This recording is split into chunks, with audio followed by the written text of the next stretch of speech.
190 189 सीटों पर फिलहाल जो है आगे आपको दिखाई दे रहा है एनडीए। तो ढूंढनी पड़ेंगी इसमें हरे रंग की सीटें। एक बार फिर हम अपनी स्क्रीन पर वो डालते हैं अलग अलग क्षेत्रों की, ताकि आपको अंदाजा लगे। हालांकि ये पूरे प्रदेश से वोट है एनडीए के लिए, एनडीए के उम्मीदवारों के लिए, और हर जगह बस छोटे छोटे पॉकेट में किसी किसी जगह पर महागठबंधन के उम्मीदवारों को कामयाबी मिली है। और आप देखिए बिल्कुल 2010 के नतीजों के करीब ही कांग्रेस तो बिल्कुल पहुंची गई। 4 सीट आई थी, 6 सीट इस वक्त कांग्रेस पार्टी को मिलती भी दिख रही है। 6ठे नंबर की पार्टी कांग्रेस पार्टी बन रही है। और आरजेडी भी कोई बहुत अच्छी परिस्थिति में नहीं है। 2010 से 22 सीट तब थी, 36 सीट पर है, 143 सीट लड़ करके। इसमें बड़ा इंटरेस्टिंग है, आप चिराग पासवान की पार्टी को अगर आप देखें तो 29 सीटों में से अगर कोई 23 सीटों पर लीड बना रहा है तो उस पार्टी के परफॉर्मेंस आप देखिए।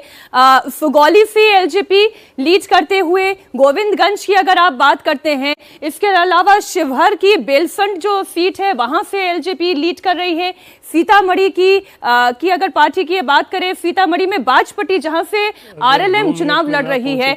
मधुबनी में आप देखें तो हालांकि जो पूरा कलर है वहां पे हरा रंग थोड़ा सा ढूंढने पर मिल रहा है, लेकिन इस लहर में भी असदुद्दीन ओवैसी अपनी रेलेवेंस बनाए हुए हैं। अभी तक 3 सीटों पर किशनगंज में कोचाधामान, अमौर और बैसी उनका उम्मीदवार आगे पीछे हो रहा है, लेकिन फिलहाल तो 3 में वो लीड करते हुए दिखाई दे रहे हैं। पर इसका मतलब ये भी है कि जो बात पहले भी की जा रही थी कि ये सोच लेना कि सारा, और बाद में शाहनवाज जी ने भी कहा, तो ये क्या ये सोच लेना कि सारा मुस्लिम वोट राजद के पास है और एक कस्टोडियन है उस वोट बैंक का, वो भी यहाँ पर खत्म होता हुआ नजर आ रहा है। क्योंकि जो फ्रस्ट्रेशन था मुसलमानों का आरजेडी से, वो, और आरजेडी ने भी इस बार मुसलमानों को जो टिकट की संख्या दी थी वो बहुत कम दी थी।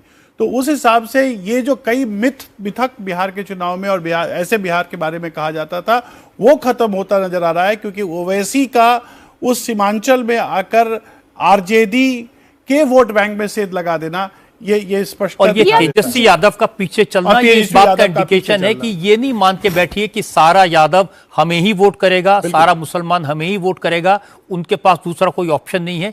ये मिथक टूट गया। बिल्कुल बिल्कुल, और ये बड़ी बात है। तो ये इंडिकेशन जो है देवेंद्र, यानी ये तो फिर अखिलेश यादव को भी यहाँ से देखना पड़ेगा। मुसलमान है इसलिए यादव को वोट वो कर देगा, ये जरूरी नहीं है। ये बिहार का इलेक्शन भी बता रहा है, क्योंकि मैसेजिंग उत्तर प्रदेश तक जाने वाली है। और निश्चित तौर पर पैटर्न तो समझ में आता है कि अगर आप लॉ एंड ऑर्डर, गवर्नेंस, इन सारे इश्यूज पे अगर फोकस नहीं कर रहे हैं और बाकी सिर्फ कास्ट इक्वेशन या रिलीजन पे फोकस कर रहे हैं, तो फिर वो कई बार दांव वो उल्टा पड़ता है। यहाँ के केस में भी देखें तो, हालांकि इसमें भी सौरभ अभी आप देखें तो बेतिया जैसी सीट कांग्रेस के लिए गिफ्ट के तौर पे ही नजर आ रही है, क्योंकि वो भीतरघात वाली बेतिया बात हुई है। पश्चिमी चंपारण की सीट है बेतिया, जो ग्रीन दिख रहा है, क्योंकि वहाँ पे एक इंडिपेंडेंट खड़े हो गए हैं, उन्होंने बहुत ज्यादा वोट काटा है, इसलिए रेणु देवी भी पिछड़ रही हैं। तो ऐसे चिरैया की सीट आरजेडी को मिल रही है, ये भी बहुत आसान नहीं था आरजेडी के लिहाज से। तो ये नजर आ रहा है कि जो कुछ भी सीटें आपकी आ रही है उसमें भी कोई बहुत एफर्ट आपका हो, पार्टी कोई बहुत स्ट्रेटजी हो, वैसी नजर नहीं आ रही। इस पूरे अगर आप सीटों की बात करें तो जो अभी इस वक्त पिक्चर हमारे सामने है, कांग्रेस के पास एक वाल्मीकि नगर, एक पश्चिमी चंपारण की बेतिया सीट हो गई, इसके अलावा झंझारपुर की आने वाली फुलपरास सीट हो गई। ये वो सीटें हैं जो कांग्रेस के पास जाती हुई दिखाई दे रही हैं। उस हिसाब से अगर कांग्रेस और एआईएमआईएम के प्रदर्शन की भी आप तुलना करें तो मुसलमान शायद एआईएमआईएम के पीछे खड़ा होना बेहतर समझ रहा है, बजाय कि वो कांग्रेस के पीछे खड़ा हो। अब जो कुछ थोड़ा बहुत मिला उसमें भी आप जो है रंग में भंग डाल रही हैं कि कांग्रेस को मुस्लिम वोट नहीं, लेकिन किशनगंज में देखिए तीनों की तीनों सीट एमआईएम। जी हाँ, 3 बिल्कुल बिल्कुल, 3 एनडीए 3 एमआईएम। इसका इंडिकेशन ये भी है कि जो ओवैसी बोल रहे थे कि मुसलमानों को कुछ नहीं दिया जा रहा, सत्ता में भागीदारी नहीं दी जा रही, क्या दरी बचाने के लिए रखे, तो ये सारी बातें जो है वो कहीं ना कहीं मुसलमानों में घर की गई हूँ। देखिए एक नोट करने वाली बात है, जेडीयू के 4 मुस्लिम कैंडिडेट थे मैदान में, 3 उनमें से आगे चल रहे हैं। ये दिखाता है कि मुसलमानों ने भरोसा किया, जेडीयू का बीजेपी पर अलायंस है, इसके बावजूद उन्होंने वोट दिया। और जो शाहनवाज हुसैन बात कह रहे थे कि अब ये मुसलमानों को सोचना पड़ेगा उन्हें किसके साथ रहना है, और बीजेपी इसके लिए पहल करेगी, ये एक बड़ा चेंज हो सकता है जो इस चुनाव का नतीजा होगा। पिछले दिनों में ये भी बात रजत जी की जा रही थी कि मुसलमान कहीं ना कहीं जेडीयू से अलग हो रहा है।